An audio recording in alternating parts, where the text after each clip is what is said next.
কথায় আছে অভাগা যেদিকে চায় সাগর শুকিয়ে যায়। বাবর আজমের সঙ্গেও যেন ঠিক তেমনটাই হচ্ছে। বছর দুয়েক আগেও সময়ের সেরা ব্যাটারদের তালিকা করলে তার নামটা থাকতো উপরের দিকে, কিন্তু ছন্দের এমন পতনই চলছে যে এখন রীতিমতো ব্যাটিংয়ের জন্য অপমানী হতে হচ্ছে এই পাকিস্তানি ব্যাটারকে। জাতীয় দল থেকে তাকে বাদ দেওয়ার জন্য মানুষ প্রায় আন্দোলনই করেছেন। এরপর জাতীয় দল থেকে বাদও পড়েছেন। বিগ ব্যাশে খেলতে গিয়ে স্টিভেন স্মিথ তো মাঠেই করেছেন এক প্রকার অপমান। সব মিলিয়ে সাম্প্রতিক ক্রিকেট মাঠে সময়টা একেবারেই ভালো যাচ্ছে না বাবর আজমের। তবে এবার মাঠের বাইরেও পাকিস্তানি ব্যাটারকে নিয়ে শুরু হয়েছে রসিকতা।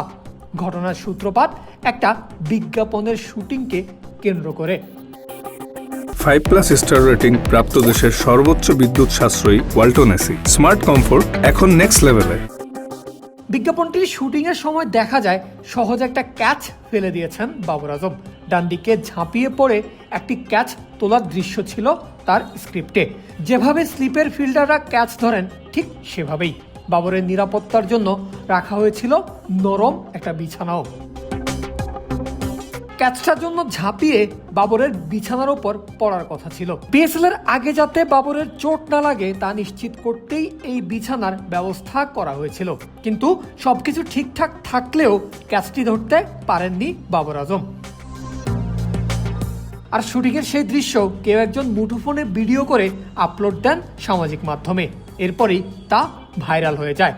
শুরু হয় পাকিস্তানি ব্যাটারকে নিয়ে রসিকতা। ক্রিকেট প্রেমীদের একাংশ তো বলেই বসেছে, এমন শুটিংয়ের পর বিজ্ঞাপনের টাকাটাই নেওয়া উচিত না বাবর আজমের।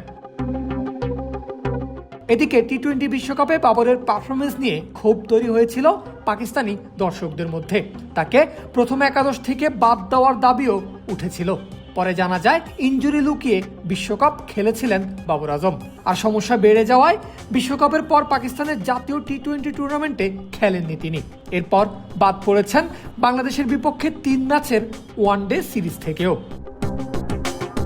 তবে পাকিস্তান সুপার লিগ পিএসএল এ পেশোয়ার জালমির ক্যাপ্টেন্সি করছেন তিনি। আসলে যাত্রাটাও শুরু হয়েছে ইতোমধ্যেই, আর প্রথম ম্যাচেই জয়ও তুলে নিয়েছে তার দল।